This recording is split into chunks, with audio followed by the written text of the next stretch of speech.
Hey, everybody. Thanks for listening to the Borum Forum. Please check out the Twitter page at the Borum Forum on Twitter.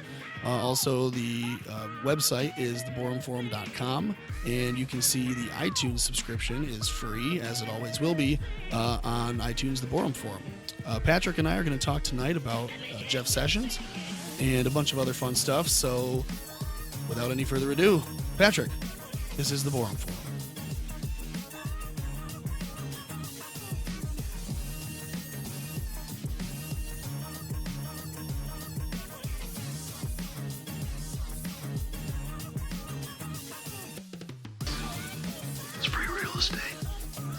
And we're up. Patrick and Tom Borum on the Borum Forum. Thanks for listening. So, Patrick, you heard about the California shooter. I didn't. I heard that something had happened, but I haven't gotten around reading anything. So tell me about it. Okay, so his name is Kevin Neal. He's 43 years old. He was a known drug user. He was a crack smoker, I believe. Ooh. And in January, he was arrested and jailed because he stabbed his female neighbor. But he was out on bail. Oh. And so he killed her and another man near his home. Stole just the other day. This is yesterday. All right. Stole the car and then drove around town firing at random. He had 7 different locations for the shootings. There are 2 other people dead, 10 wounded, including 2 children. Police expect that number may rise as far as people dying. He tried to get into an elementary school, but people stopped him at the doors. The current death toll is 5 people are dead. That's crazy. I'm assuming he's the 5th because he killed 2 people and then killed another 2 people, and they shot him. Yeah. The authorities cannot confirm Kevin Neal's family members are alive. What kind of guns was he using? Do we know? I don't know yet. No. I saw the. You want to bet it's a handgun? Well, I don't know that it is. Listen to this. His neighbors even said, because they were interviewed today, they said he had a bunch of different guns, including rifles, that he was out practicing, firing hundreds of rounds every day. Oh, wow. Practicing his marksmanship. So he was a gun nut, too. So this was not a handgun. But what we don't know is necessarily the cause. And we don't know if all of his family members are alive, like I said. So we don't know if the death toll is going to rise or if there are unknown victims right now from the shooting. Right. Hopefully, we're going to find out soon enough from law enforcement. Where was this in California? That's a good question. I don't know. You got a phone.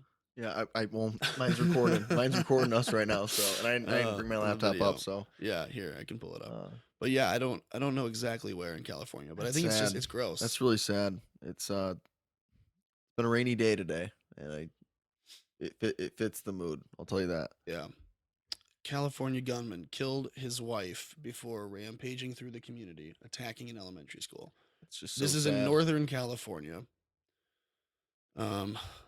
Do I dare to click on the CNN link to even tell me where it is? Because I don't know if it would be correct. They couldn't mess up the location. Well, I mean, it's gonna say Sandy Hook on accident. It's Tehama, or I hope I'm saying that right. Tehama, Tehama, Tehama County. Tehama County.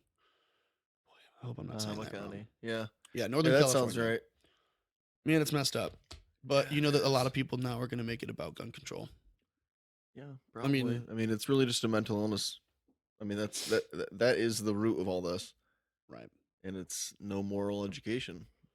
Yeah, it's a problem. I don't know if it's fair to say that we, can't have the conversation about guns. Like if people want to say, well, let's talk about, restriction. Okay, let's talk about it. We'll talk up and down about how it's wrong. Yeah. And if you don't agree at that point, then agree to disagree. But at the end of the day, we're not changing the Second Amendment. Yeah, and you can't tell me. We can talk about it, but you're never going to have it happen. Don't try to tell me what the Second Amendment says. Right. I can read it. I know what it says. And really, we should talk about it. We should always talk about how gun control is never the answer. Yeah, it never works. Hiding from talking about gun control, saying let's not talk about it because now's not the time. Sure, anytime's a good time to talk about how good it is that we own our own guns. I mean, they have to look at every place that they've tried their policies and they failed. And even if you don't like guns, how can you just turn away that data? You look at Chicago, you look at California. Right. California has the second strictest gun laws in the country. Yeah. And they still have bad gun issues. Right. Well, and you look at states that don't really have high gun violence, at least that I know of.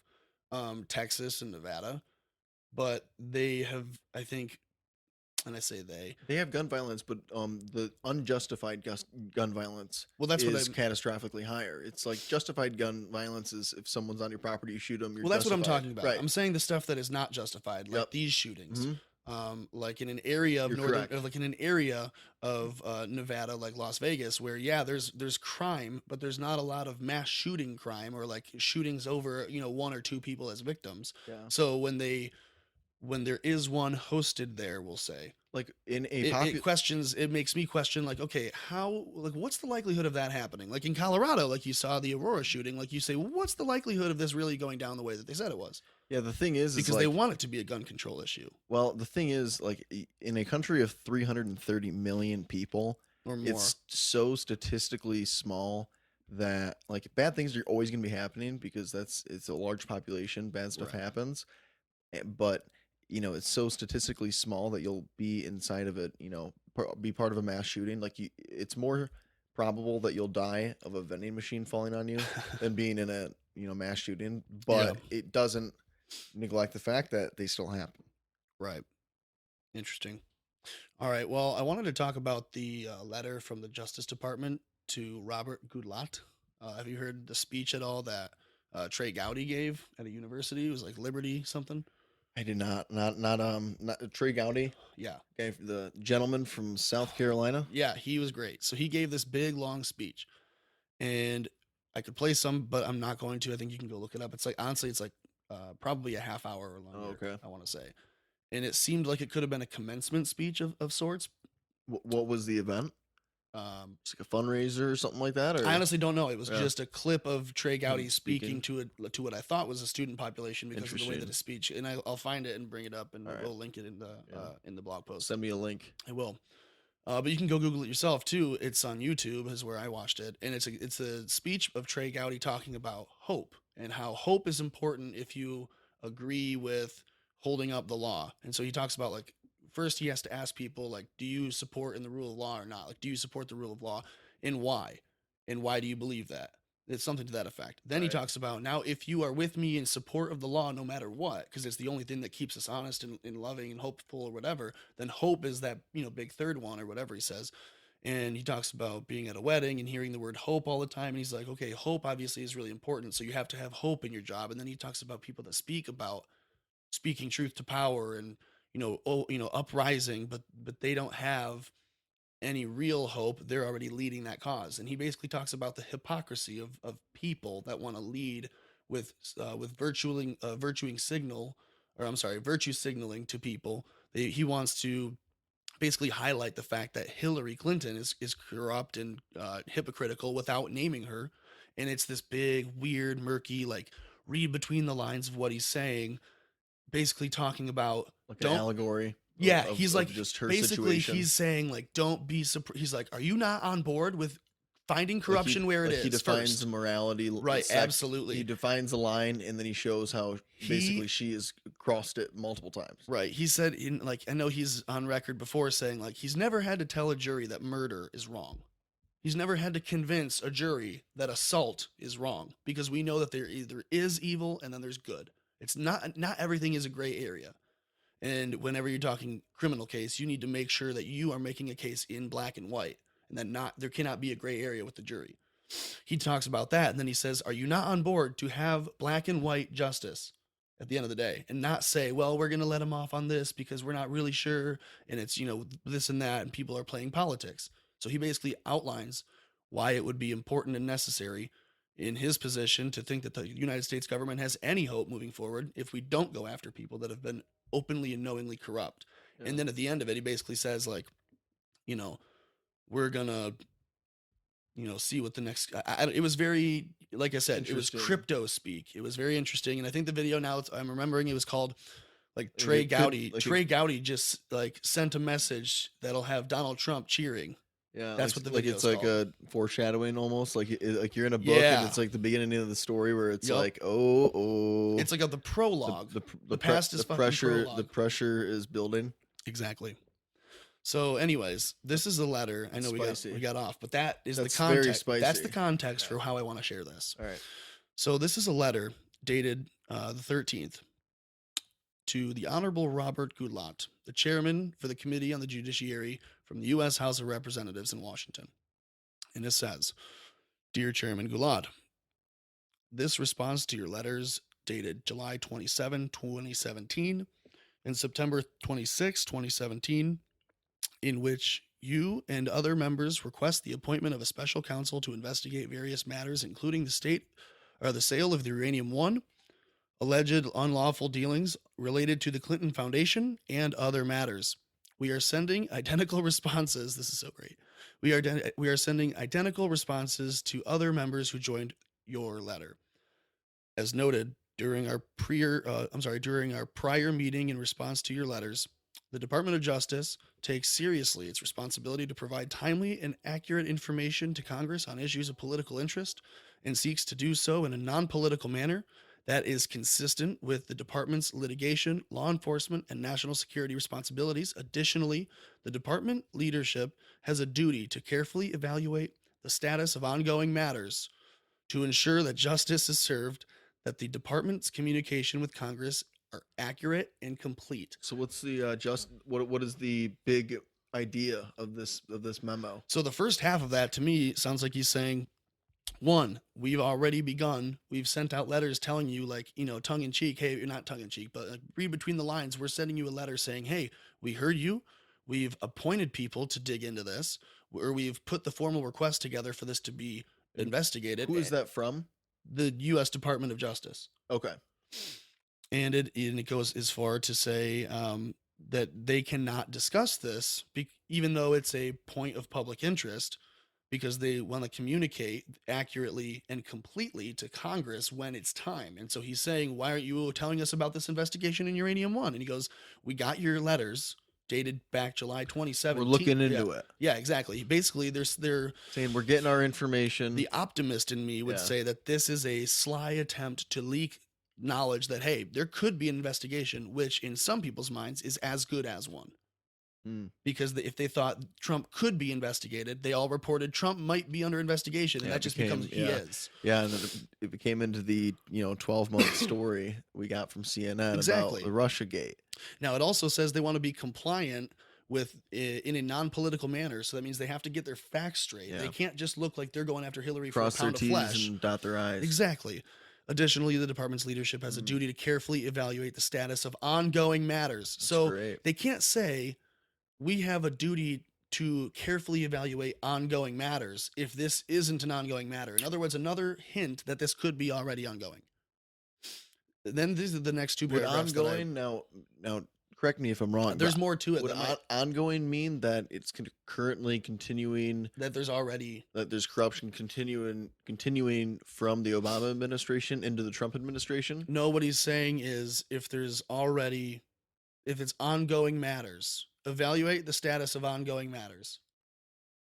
Saying ongoing matters within the Justice Department, like they're dealing with. Oh, we're dealing with something that we're dealing with. Right, they're dealing with the investigation, and they're saying, is it something that we're going to be able to talk about or not? That's what we have to do. And then he said we can't talk about what we're working on. Right. He says we're working on it, so we can't talk about it, and I can't even be telling you this. Right. That's essentially what it sounds like without saying that. I could tell you, but you'd have to die. Well, he goes further. He says, to further that goal, the Attorney General has directed senior federal prosecutors to evaluate certain issues raised in your letters. Hillary. Yeah, that's a direct. I mean, right there. Yeah, there it is. These senior prosecutors will report directly to the AG and to the Deputy Attorney General as appropriate. And will make recommendations as to whether any matters not currently under investigation should be opened. So right now he's saying, we don't have enough for a prosecutor yet. That gives them the ability to search for more. Yeah, because when they finally do bring it up, they're gonna have books. It all. They're gonna have books, son. They're gonna have stacks. Allegation for days, son. Volume 1 through 30. If they should be opened, whether any matters currently under investigation require further resources, or whether any matters merit the appointment of a special counsel. This will better enable the Attorney General and Deputy AG to more effectively evaluate and manage the caseload. In conducting this review, all allegations will be reviewed in light of the principles of federal prosecution. And then there's the mandate.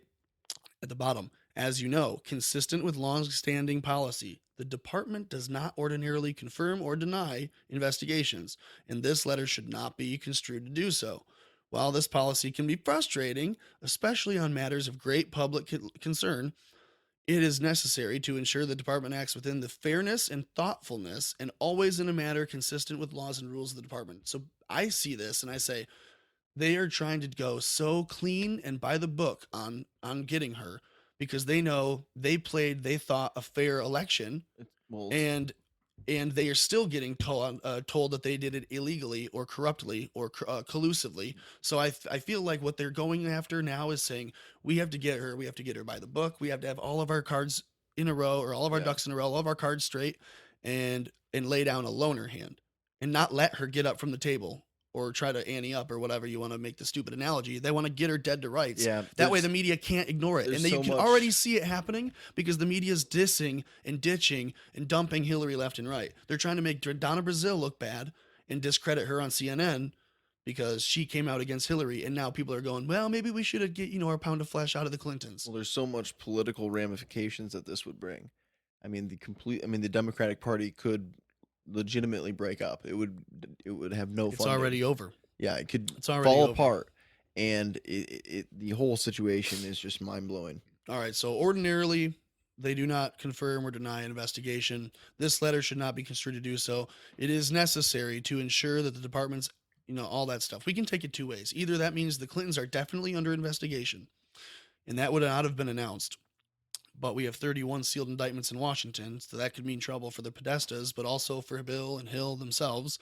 Or the letter means that the Clintons are not being investigated and will not be, and then it's Just another cry for smoke. help from the Justice Department because they're kind of being leaned on. It's the same way Well- that Comey came out and said, if Hillary, if it wasn't her, we'd indict her, but because it is, we're not pursuing indictments at this time. Thank you. That was what he did. Well, He was a little The weenie. thing is that at the same time, it could be just as possible and plausible, I'd say, that they just don't have enough. They don't have enough by the book. Maybe they not have yet. all this smoke. They have some ember. There definitely was a fire here, Right. but they don't have evidence that there was a flag burning.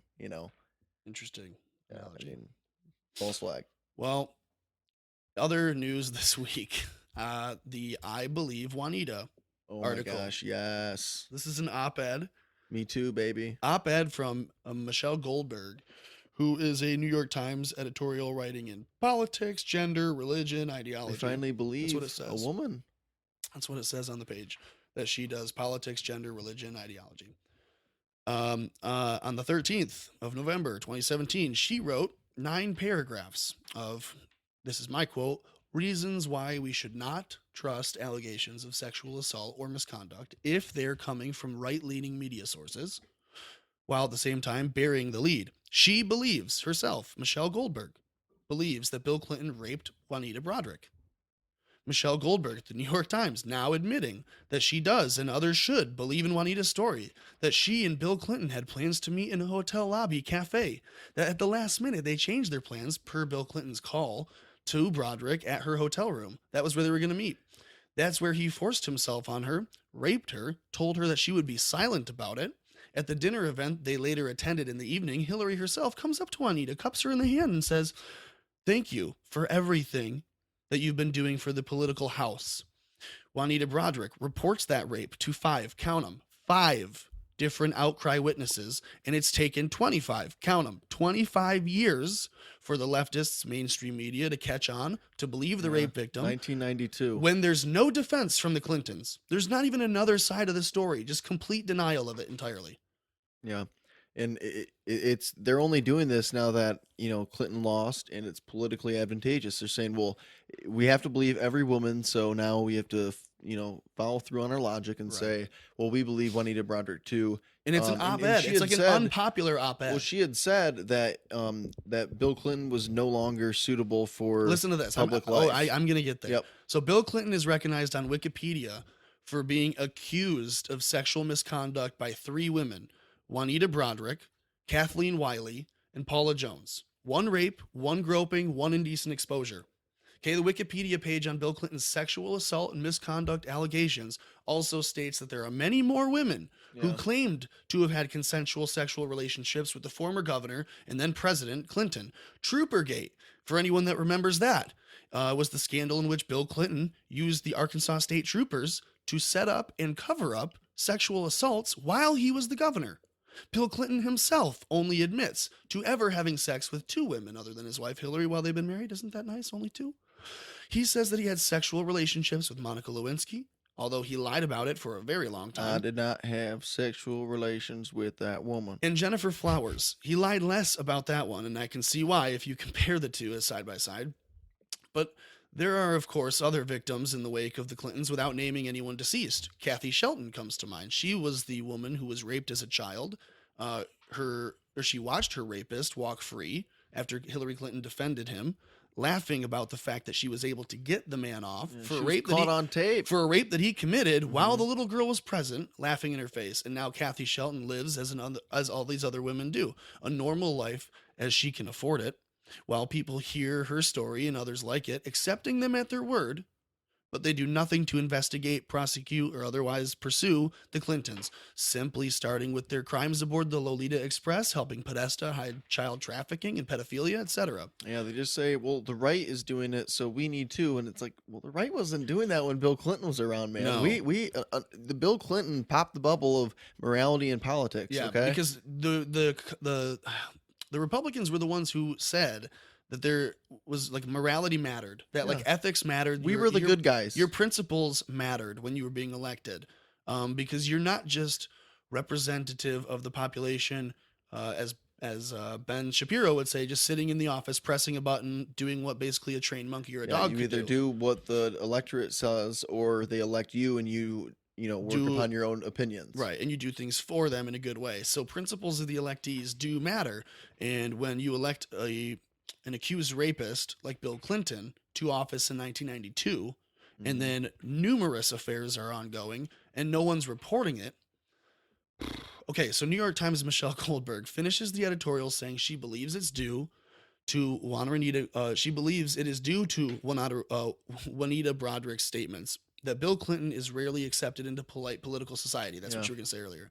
He's a social leper. It's in my opinion that people leave him alone because they know he's been outed. It's clear that if it's true, especially in hindsight, is when you recognize that the Clintons have no political power anymore, like you said, beyond being cheerleaders, really, in commercials or trying to be commercialized. Yeah. The pay-to-play that's been shut down as the Podesta Group is kaput. The Clinton Foundation has stopped receiving donations. The Clintons have no real clout anymore, and I believe that it's for that reason that the news media mainstream is finally beginning to let these stories of rape and misconduct come to light. They can never cover them up, or not anymore, if they realize that these stories will come to light eventually.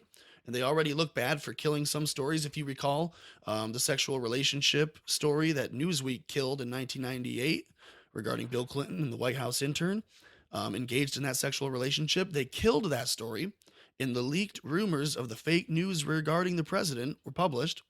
And then Matt Drudge publishes that story online with the evidence. He made his name known and everyone learned the truth. The MSM has already been hiding these stories from the public to help those people in office as early as the 90s, to help those people who are powerful. The MSM today wants to feel like they're going after the rich and the powerful, so they're going after anti-Trump. But by being the chained up to the globalist elite news force in order to do so, you're not doing it at all. In other words, CNN, New York Times, MSNBC, Time, Newsweek, etc. You're outed. You're busted. We've known for a long time that you're garbage news, media, entertainment, and not journalists. Think about this. Without any shred of dignity at all. Think about this. When Hillary Clinton lost, the Clintons immediately are being ousted by Democrats, are being pushed away. Dump Hillary. And they're saying, Hillary, go away. Right. And then she comes out with this book, and she's back in the spotlight again. Think about this. If Donald Trump lost, do you think he would be ousted and they'd be pushing him away? He would be making more money, and he'd be out, back in the helm of his business, balling. They would be prepping her right now for round 2 if they thought she was a good person or a good candidate. No, I mean, they finally say, okay, your political capital is relinquished. no more. They're on to us. Right. They immediately start saying, well, all the stuff we covered up for you and we looked past because we hated the Republicans, it doesn't matter anymore. We hate you now too. Right. Ouch.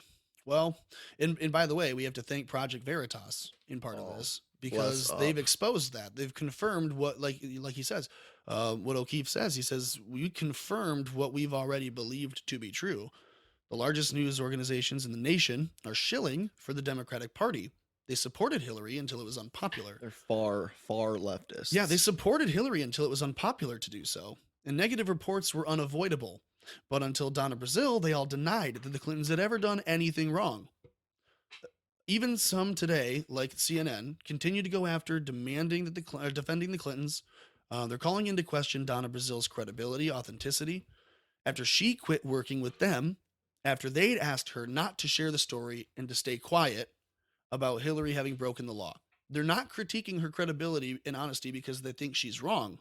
They're doing so because they know that she's right. And that hurts them, that kills their narrative, and it destroys Hillary. Patrick, your comments for a minute. I got to get up.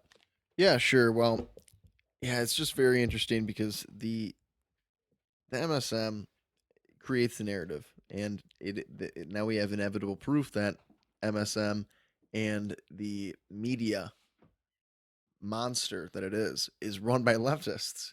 It's run by leftist people. They start the narrative, and everyone goes on that. The Republicans, they lose, and they're unpopular because they can't set the narrative, and they're playing by the liberals and the leftists' rules. Yes. And that's why they lose. That's why they're not popular. That's why they've been, until recently, we haven't been doing that well in the polls. We haven't been winning seats. Well, and you got to believe then that the polls are right. I don't know that that's true. I don't know that I believe the polls at all. Well, the polls said that Hillary was going to win. All the pollsters were wrong in Florida. All the pollsters were wrong in Michigan. I meant until recently, meaning Trump came along and revitalized the Republican Party and got a lot of energy. I mean, he got crap ton of energy. Yep. And so many people went out and voted for Trump who hadn't voted before. More energy from Trump than Jeb ever had in his whole life. Yeah. So, I mean, low energy, that's another Jeb. thing. We're going to need to, we're going to be able to see what kind of energy Donald Trump is going to be able to get. There's another problem we have, though, and that is when Donald Trump serves after 2020. When it's 2024, what the hell are Republicans going to do? Who's going to run? Ben Shapiro. I'm Lord right knows now if he's old enough at that point. Then sure, great. right? Yeah. If he's old enough at that point. He's of age. Yeah. All right. Well, that's awesome. Oh man, that'd be great.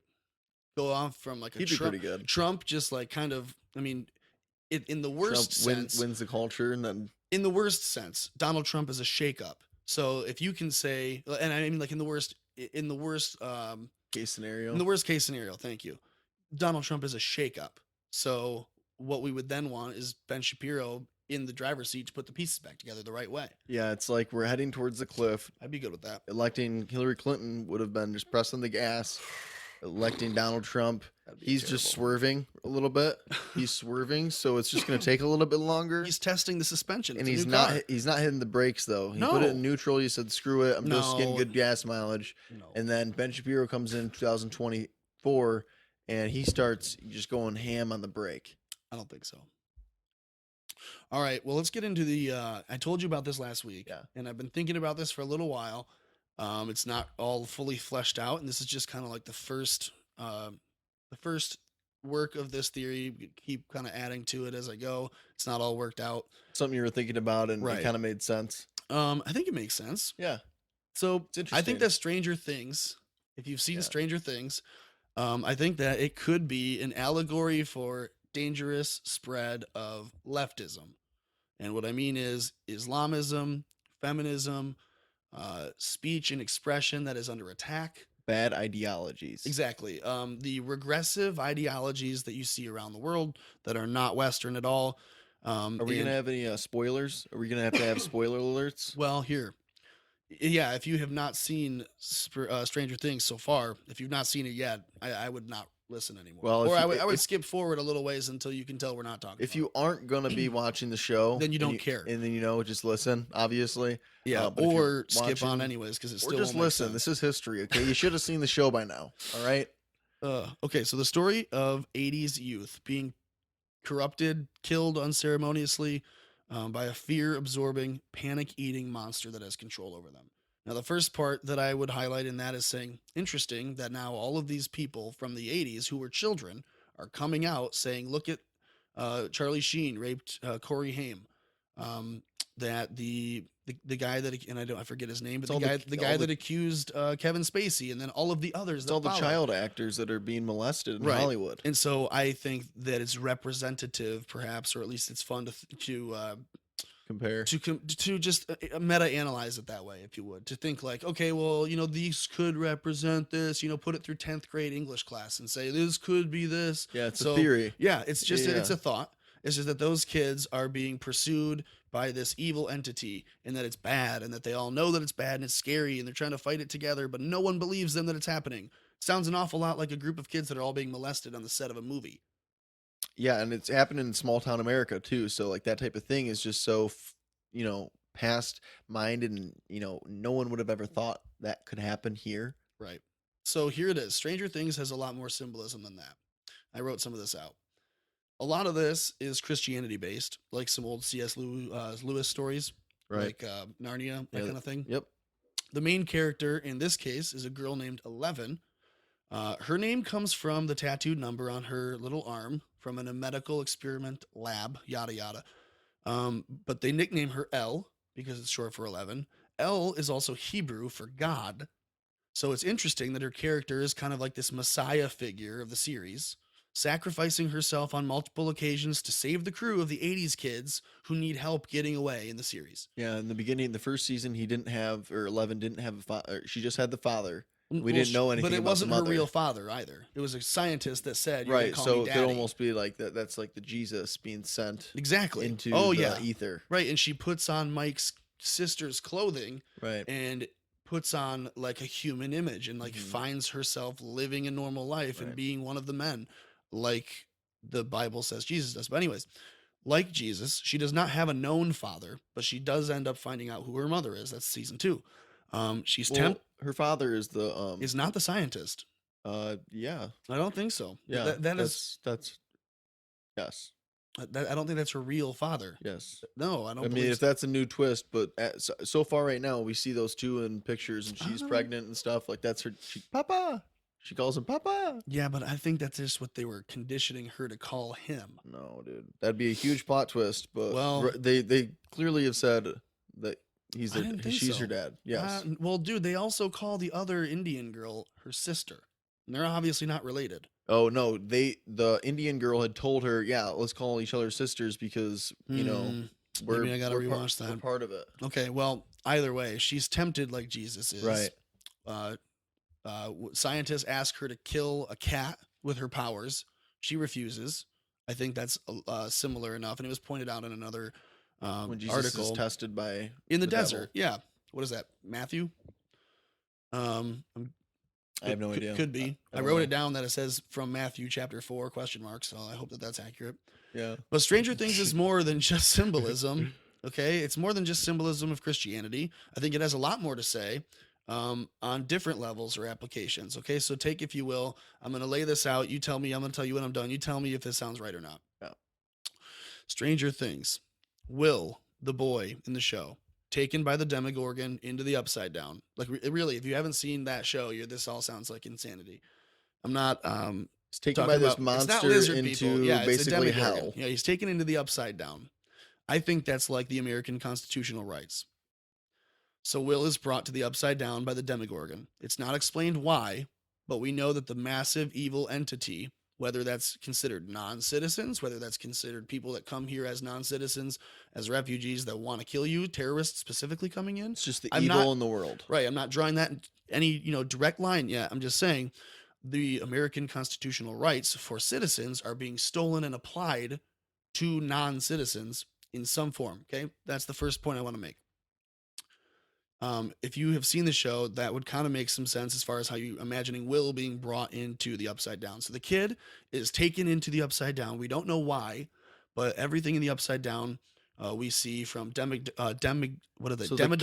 The kid Will represents constitutional rights, in my opinion. But wait, So every child is a constitutional right? No, I no, don't no, no, no. understand. No, let me. Having children is a human right. No, I told you. Let me get to the end and then ask your questions, because otherwise it's not going to make any connecting sense. dots.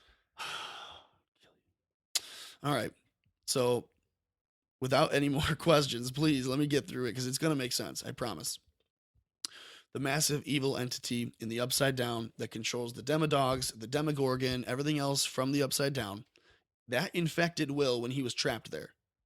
And in season 2, we see Will being used against the world of the living now as a spy for the monster. So the evil entity is using Will against his own loved ones, friends, people that want to save him and his life while defeating the monster. So it's like saying that in order to, well, anyways, I'll just keep going. Okay, the monster is not just using Will to plan its attacks and mind share with him all of his knowledge of, fear and all that other stuff. He's using him as an actual physical plant root type structure. We can see that in Stranger Things. He draws the map out of it because he can see it all. He's part of that series of interconnected web-like roots. They don't cross water lines, but they weave between chunks of land. They cover the entire small city of Indiana. At this point, it would seem that all hope is lost. But it is his friends and his mom and the police who begin keeping him unconscious and dosing him with drugs and not letting him know where they are. And trampling on the rights of people in order to try to save themselves and protect others. To keep the bad people that are using those rights out. So the spread of the monster, he can't use Will against his family and friends because they shut Will down. And they can seek to destroy the spread of that evil together as a group without being, spied on by Will. I make this assertion. I say that Will is American freedom and individual rights. I think the friends and the family are the people, the government, allies, police, etc. I think that the evil entity is the cancer that is militant Islamism, feminism, social justice causes. Fascism. Yeah. The so-called anti-fascists. All of it. BLM and Antifa would be included. I think Will could I'm not saying that this was written by the Duffer Brothers to mean any of this, by the way. I'm just saying it's an allegory that I'm drawing out that I think makes sense. You can get on board or not.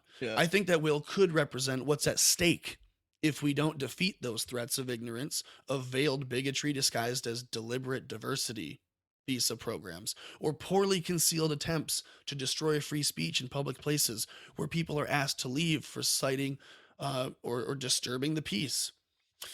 If people are only holding a sign that critiques Islam or shares questions of Sharia law in general being imposed in the United States, that is considered sectarian hate speech. However, Muslims march through London, England, where now the most popular name is what, Patrick? Muhammad. That's correct. And they openly chant their religious belief that all non-believers will die, chanting about bringing the West to its knees, that women will be raped and killed for their impropriety. This is the evil that is spreading. This is the evil that is silently spreading. We argue that since some refugees could be good, that they could become citizens, that all should be given the chance. And we argue that assimilation or requesting it is racist. So instead, we allow de facto segregation in the world. In Sweden, for example, entire neighborhoods exist where it's only Pakistani Muslims. Rapes in that area go unreported by race as a factor because the race, it would be racist to report their ethnicity. So they can't have those statistics. They don't even write down what the color of the guy was. In Sweden, you can find out if their rape rate is growing or dying, but you can no longer record the ethnicity. And PolitiFact agrees with the National Review that says Sweden's heavy crime immigrant neighborhoods. I'm sorry, let me read that again.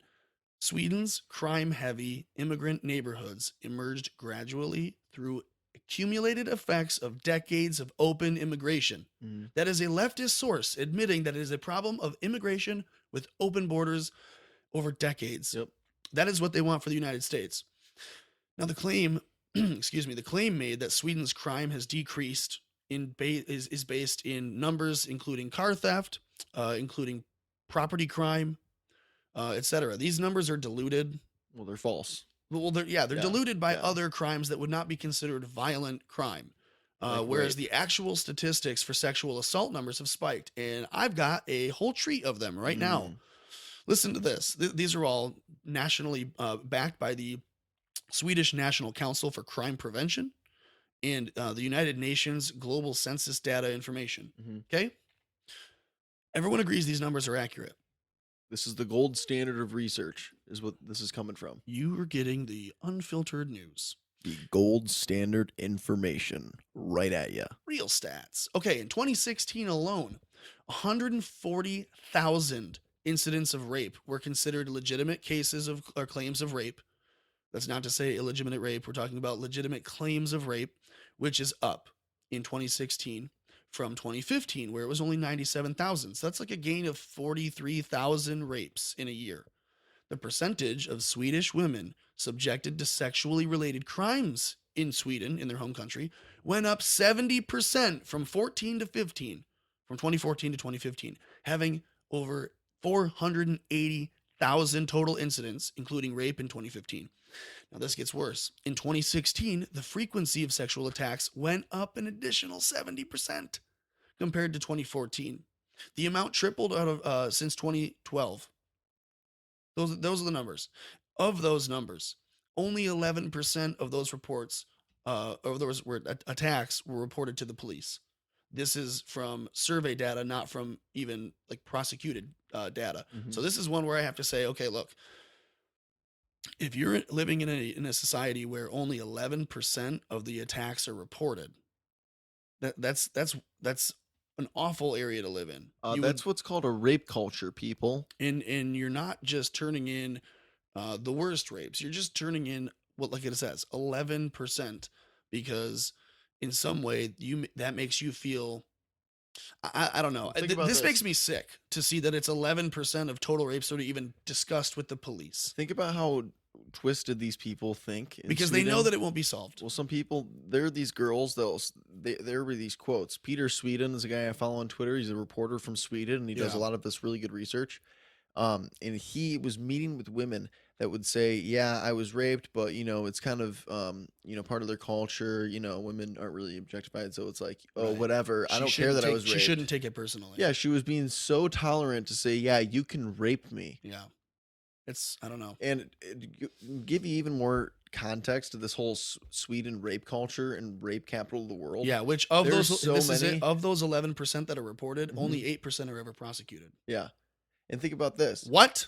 There are so many like EDM artists and music artists that won't go to Sweden anymore, and they'll Right. cancel their shows because there are these groups People of guys that will go into the Dude, they'll check this huddle out. I and got they'll it. rape women, and then Oh, they'll just man. move on to the next one and everyone gets their turn. Okay. Disgusting. Think about this for a moment. Your country wants to help innocent people around the world, and you're on board to do good. So you open your doors to the unknown. Those people come in, they settle into the land, they create their neighborhoods that are unwelcoming to any non-Muslim Swede. Then they go and they jack the rape rate up. The number of sex crimes in Swedish festivals, as you're talking about, Gross. literally goes up 1,000% in 2016. Up 1,000% of total sex crimes, including rape, at Swedish festivals. And that's according to the Teheher och Fredes på Gröna Lund. Yeah, I don't some know how to Swedish say it. people. It's Swedish shit, but what it says is girls molested at Gröna Lund. Totally unacceptable. This is a gross. report from the Swedish publication Expression on June 8, 2017. But I digress. There's a lot more symbolism in Stranger Things series as well that we're going to get to as the weeks go by. Maybe, or I'll dump it. I'm not really sure. But we're not going to do it all today because honestly, it's fascinating to me, a comparison that I could make all day long about It's an ongoing regressive thought. ideology, the belief that everyone has those regressive ideas, not being allowed to exercise others, violating other people's rights. That'll come probably next week in my off time. Yeah, it's an ongoing thought. It's a thought. It's not. I mean, can be Begone thoughts. molded. All right, here's a nuanced point. Yeah. What's your opinion here? People believe that the Russian-Trump conspiracy, the collusion, people believe that Hillary's been set up in her email thing, potentially. People believe that the Clinton Foundation isn't corrupt, that Haiti got all its money. People believe that Harvey Weinstein needs a second chance, but Roy Moore should be imprisoned because of the accusations against him. People believe that we should simply take the word of someone's political opponents because people believe what they read on Facebook or saw on Now This or Vox. It must be true. These people are not to be looked down on or yelled at or hated. It's the same argument that I take against hating or bashing on liberals. Does no good to yell and make fun of liberals. It just shows that you don't know what liberal means. Patrick, what is the definition of classical liberal? They just believe in being free, basically. A liberal just believes in being free. Now, the term has been bastardized in the last couple of years. Yeah, the political definition is far from the real definition, or what it, yeah, unfortunately. what it should mean anyways, by all other terms. What you mean when you say we hate liberals is that you hate leftists. And I mean, other people are always making this point, but I want to make it here today too. It's important that when we have open conversations with people, or I have a guest come over or whatever, that we're not hating on somebody because they claim that they're a liberal. I have liberal policies. I'm very liberal with guns. I think everyone should have them. So I believe a lot of people listening are too. And I don't think that it's fair to go off on people because you call them a leftist. I think, or a liberal. I think a leftist is far more appropriate. The leftists are who want to see your guns confiscated. You see the Boston Globe article yesterday calling for gun confiscation? No, I didn't. All of the leftists who said that your guns are never going to be threatened, they're condescending, they're mean, they're demeaning to you, and I alike, for strongly and vehemently arguing against gun control. Your guns are fine. They just want to stop bad people from getting them. Quickly becomes, let's talk about you handing in your guns to the police, please. No. These are the leftists. Liberals, on the other hand, would believe in supporting your right to own a gun. And they also would support the right to marry equally in the eyes of the government, which is stupid. Why? I mean, why is the customer service taking my gun? I mean, that is what government should be, okay? Right. The biggest customer service operation ever. Right. The government has no right recognizing marriages in the first place, in my opinion. I think it's silly. They get the power from us. They can't. It's we the people. Yeah, we're not. We shouldn't be asking the government for more power. We should just be slapping them back. We don't have a king. Right. I'm the king. I'm the king of my own house. You know what I mean? In America, you can be the king of yourself. Yeah. I'm the king of this pride. I like it. Yeah. Anyways, let me see. Liberals want to smoke weed in the open. Okay, that's a freedom. That's something that I think is fine. Just like drinking, I think should be fine in the open as well, as long as you're not being dangerous. Like, why not? Who's to say, well, that's not safe for public? Why not? The really, really bad people who are going to get arrested for it anyways have ruined it for the people who would not be doing anything wrong. But I digress. The thing is, we shouldn't base our moral principles on what is legal and what is not legal. Thank you. We should have things that are legal. Slavery was legal at one point. Well, slavery shouldn't be legal. Yeah, right, exactly. But it's also immoral and it was legal. So you can't tell me yeah. on abortion is another way you can argue that. You don't talk with them about what an abortion is because they don't really care. They know what it is. They just want to hide away from it. What you want to tell them is that it's not because it's legal or illegal. It's because it's immoral that it's wrong. Well, and I also think that legally abortion is wrong too because it's affecting an externality. Because a lot of liberals or leftists would say too. So you catch yourself because everyone does that. We call liberals, but really liberals in today's world, many liberals Yeah. don't. Well, unfortunately, the thing is that like 10 years ago, we didn't have like the leftist Bernie Sanders part of the Democratic Party hadn't hijacked the DNC yet. Right. And so it was still your, pre-2008 Hillary Clinton politics. Hijacked the And it was just regular liberals. They were still anti-gay marriage. Right. They agreed with more. 2013, and Hillary's like, okay, fine, I give. You back guys then, can get married. We would say like, screw liberals, right? And right. it would be like, we don't actually liberals hate are stupid. them. No. But then nowadays, it's now like, people have hate. now it's like those Democrats, like much like the Reagan Democrats, Yeah. they agree more of the things that we do, and the leftists just took it over. When you mock liberals, what you're trying to do is mock a leftist and their behavior. Mm-hmm. And by misnaming them, you're not doing anything good for movements like Liberals for Trump or the liberal students who will grow up one day to be more conservative. Some will. They won't look at the conservative bloc today with much love if they're being ridiculed forever by them. Like, why don't we take the true higher road? Like when Michelle says, when they go low, we go high. You went broke paying for fake news. That's what you went. You bitch. You burnt. But anyways, again, I always get off Yeah, I track. think we need to be the moral party. We need to be the good guys. So people, that's my point, right? People that believe in the Russia conspiracy with Trump, but they ignore the real conspiratorial behavior with Hillary, DNC, Russia, Fusion GPS, etc. Those people. The people that are the hard leftists and some bandwagoning liberals who want to just publicly support the stories of, while there's no evidence, Trump did wrong, but a ton of publicly known evidence that Clinton has, and these people say nothing. These people are to be pitied. Yeah. And I'll say it again, they're to be pitied. It's sad that they believe this. It's sad that they think that way. It's sad that people aren't taking the time to pour through websites and to compare the sources, to watch different small stories pop up and connect some of those dots on their own. It's sad that people don't see how Trump is magnificently trolling them on Twitter, talking about maybe one day I'll be friends with Kim Jong-un. So the leftist mainstream media dives deeply into how bad Kim Jong-un is, gets Trump to then have China send a party into Pyongyang to impose themselves on the dictator. That's a beautiful thing, watching the media get upset while Trump is playing puppeteer with foreign leaders.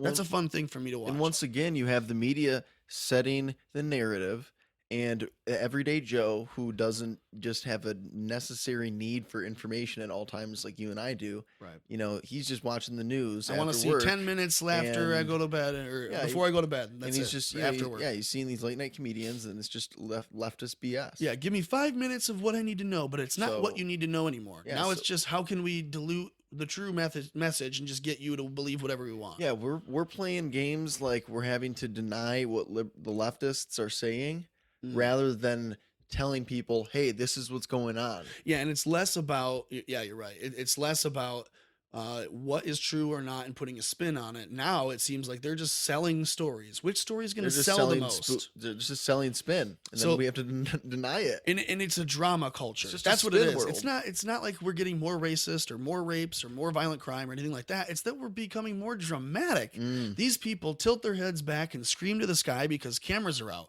They want to be splashy and dramatic for the spotlight. So when Trump gets inaugurated, it's no. These people scream racist, fascist, KKK, anti-gay, Islamophobe, bigot because Trump. That's so sad. It's pitiful.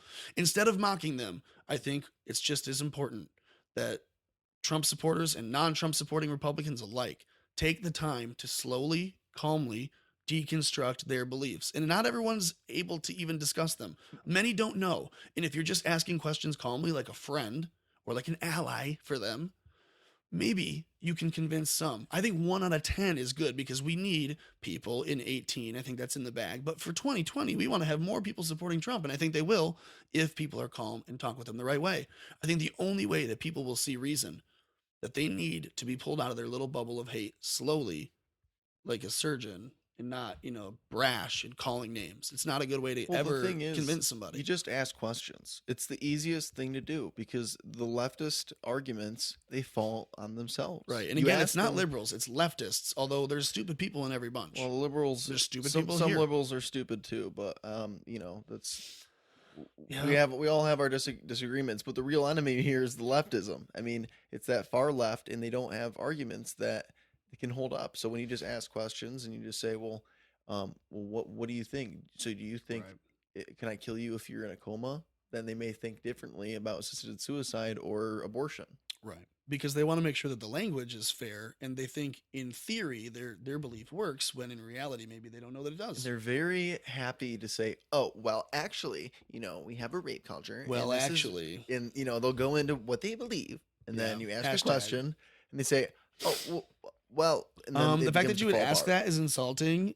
Well, actually, it goes like this, but then you ask another question. You say, "Well, I thought it goes like that." And then you go, That's why they get to control the narrative. Okay, think about it this way: these people, they believe in the CNN anchors that they look to for mainstream in general, for all their updates, the news, and their beliefs. Okay, they conveniently ignore Fox and Infowars until it suits them to take a jab. They believe their mainstream sources are always honest, always accurate, not at all for ratings, even though we now know from Project Veritas that they are for ratings, but they actively ignore proof of the opposite being true. These people openly discourage and disengage conversations if you bring up a valid point. When you're arguing with one of your friends for explanations uh, for Comey's Senate hearing or for the Project Veritas tapes, for any testimony from Bernie to Comey to Sessions now. Hillary's rise and Bernie's demise. Can you explain that? Now we know for a fact that it was dirty play by the TCF and Hillary Clinton, but without, I don't know. There's total compliance at the DNC and engagement from their leadership. So people ignore these truths. They question why you would ask about them. They ignore Seth Rich's death, and they use the first headline they can find on Google to discredit your claim, even though they ignore that Julian Assange is referring to Seth Rich in a video and audio recording, saying he refers to Seth Rich rather while talking about who his source was for the DNC leaks. Julian Assange openly confirmed rather that it was not Russian intelligence, while Clintonites and anti-Trumpers, unknowingly anti-patriots, sit at home and mock the U.S. for knowing that they know more, for not buying into everything like they do. They're blind. We don't have to do anything but pity them. Well, it's the media that knows what they're saying is incorrect. Exactly. And it's the average Hillary Clinton voter that is just misled. What did we find out from Comey the first time anyways? Is he said that they had briefed the Senate in March that this was not true and that they should drop any mention of a Russian-Trump collusion story because they had no evidence of it. And what happened? John McCain's on the news still saying that it's a possibility, if not a likelihood. Well, remember, and they were all prepped and told they had no evidence of it at all. Remember, James Comey had drafted a letter to, what's the legal term? Exonerate Hillary Clinton before the investigation had even closed. I mean, you can't do that. That's what we're up against. You can't even do it. We're up against total corruption, open, blatant lies.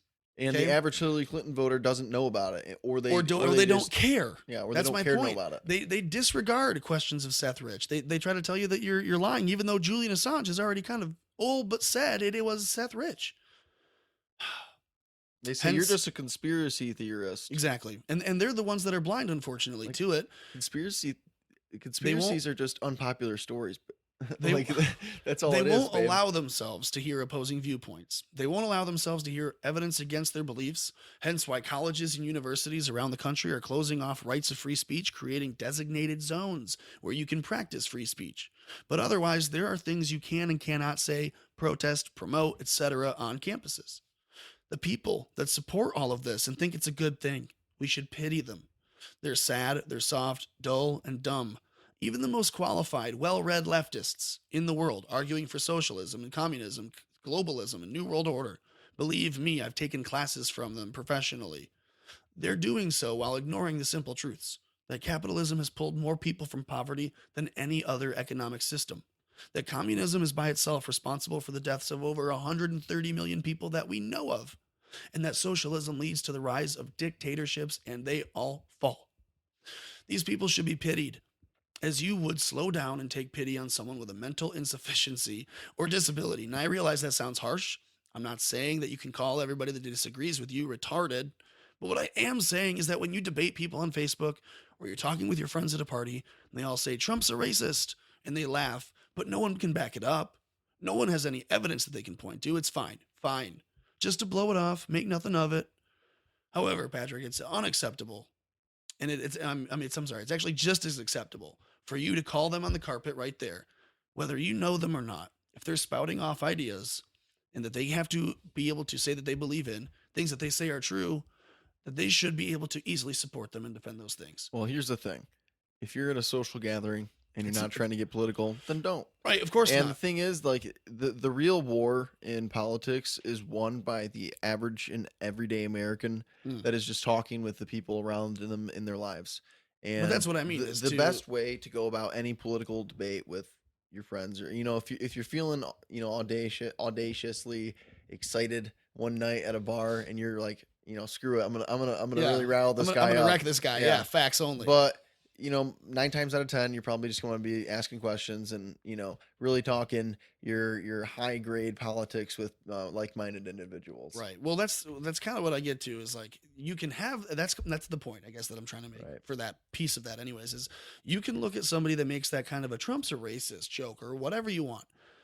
And you can gauge it yourself as to whether it's even worth diving into a dialogue with them or not. But Well, if they are a like-minded person that just thinks differently, then there's no reason you can't have that discussion. Well, and the same thing is, you're probably not going to get the person to agree with you that says, yeah, Trump's a racist. Right. Unless they're making a joke and they go, actually, dude, I really don't know. Because but- I've heard that a lot. I've heard, when I call people out on that, I'm like, wait, what do you mean Trump's a racist? Explain that. They go, I don't really care. I'm just making a joke. But you're going to be able to probably get the guy who's listening or the guy who's sitting next to you, who overhears it, that he's trying to tell the joke to. Right. You know? It's debate theater. When you have a debate, no one's expecting that Bill Nye changes his mind or that the Christian dude changes his mind. No, I mean, I don't even think you needed to debate the Bill Nye and the Big. I mean, don't even worry about them. You're not going to start them. No, I I'm mean, saying that you they just had talk to the they had a third party. YouTube debate. They're both sharing their best points, Yeah, I trying to convince understand, more but people to move. I'm just saying, in the bar scenario, you don't even talk to the guy. I mean, why? He's a jackwagon. So if you're asking someone at a bar or anywhere else to support what they say they believe in, and they can't,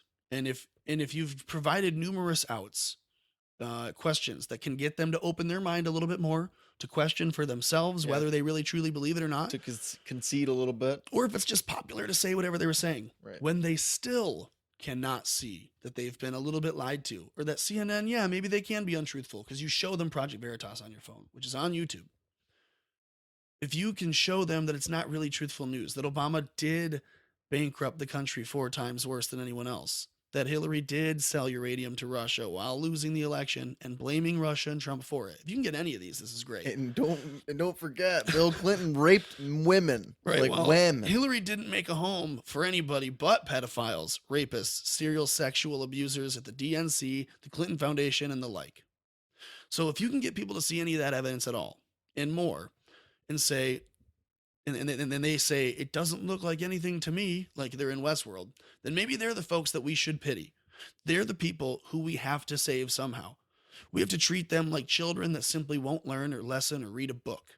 We don't look at them like monsters, even for putting on masks and getting weapons and going out into the street and behaving like monsters. These are American citizens gone off the rails. These are people that would otherwise create their own confederacy if they were united in a geographical location.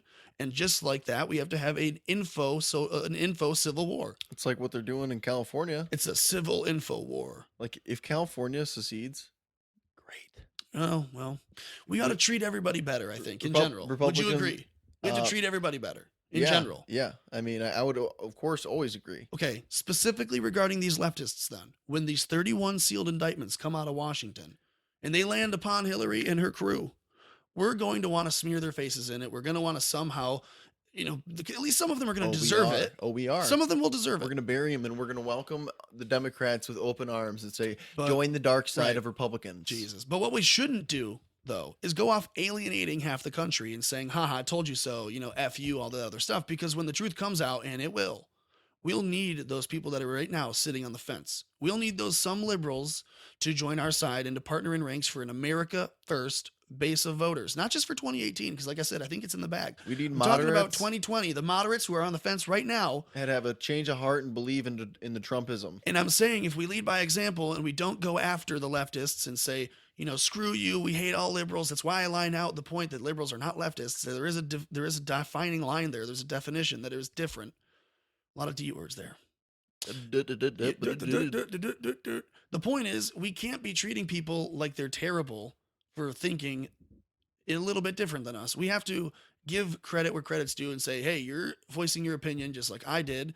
You can now see that your savior, Hillary Clinton, and the rest of her crony apostles are defunct, default, terrible people. They're going to prison in some form. Some of them will. There's 31 sealed indictments. I have a feeling it's coming down. Yeah, I don't think we need to be doing a whole "I told you so" moment. Exactly. More so, just treating the people that are bad with the utmost and fullest extent of the law, and then just letting them watch. You seeing this? We're going to make America great again because we'll stop fighting and stop labeling people as Trump supporters, and as anyone, a Republican that wants to be on board with that, libertarians that want to be on board with that. No more them, no more the enemy, etc. Our neighbors that disagree with us should be talked with more and heard from more, so that we can have that open dialogue, so that people who listen, I mean, that's the whole point of this show. The Borum Forum is supposed to be an open discussion where anyone can come and share a viewpoint. Anyone can message at the Borum Forum on Twitter and give us, your input. We'll read it in full. I don't want people to get the wrong impression, like that this is only our voices. I want to hear from other people. We've had people call in. I've interviewed people for hours on this show. Yeah, if you want to come on, tweet Come at on. us, man. Yeah, come on, man. We'll We'll set do it it. up. We'll do it. We'll professionally record both be sides, fun. so it doesn't have to be weird. It'll be fun. It'll be good. That's the whole point. We want to have free speech for everybody. We want to have a place where you can go, whether it's online or on your phone, and call in and say, you guys are stupid. You don't understand this, this, and this. And we'll calmly listen to you and question what you're saying. I want to know what other people are thinking, honestly. That's why I just want to hear from more Americans. people go and look at my follow versus following or follower following ratio on Twitter and say, oh, you're following almost twice as many people as you have following you. Yeah, I want to hear from everybody. I want to see what everyone's talking about on their scroll. Well, and at the same time, I mean, we're not going to be lying. Yeah, we're trying to grow the show. We Grow the show. We want to reach out to people. GTS. Obviously, you know. I mean, we like what we're doing here, and we want to show people. You know, we hear from people. We want to have fun. Okay, so I feel bad because my voice is like we're raspy. Yeah, I've been talking a lot lately, and I don't have this thing is not full, so. I don't want people to think that I'm like doing a voice or like a character or something, that I'm trying to like be more like Alex Jones. I'm not trying to do that. There's a war on for your mind. It's an info war. By the way, I love InfoWars. So hashtag. Got red blood pumping through my veins. I've got red blood pumping through my heart fast. I'm an American. I'm a pioneer. Yeah. I like. I will not surrender this great country under the false song of globalism. Yeah, I love you, Alex Jones. Yeah, we love him. We love you, Alex Jones. Okay. Yeah. Thanks, everybody, for listening. Appreciate it. Tune into the Borum Forum on YouTube. Also, subscribe at that website. Subscribe to the iTunes podcast link that you can find on my Twitter page. And obviously, you can follow on Twitter. That'd be great. Yes. At the Borum Forum. Definitely. YouTube/the Borum Forum. Hashtag free speech. Hashtag what did we talk about today? Patrick, what'd you learn? Definitely California shooter, Jeff Sessions, AG, goodies, lot of fun stuff. Well, I learned that you think it would be good if California left the United States. Yeah, so I mean, we'll talk about that Republicans next episode. Never lose another election. Okay, bring your arguments. We'll talk about California secession and everything else on right. Saturday. Thanks.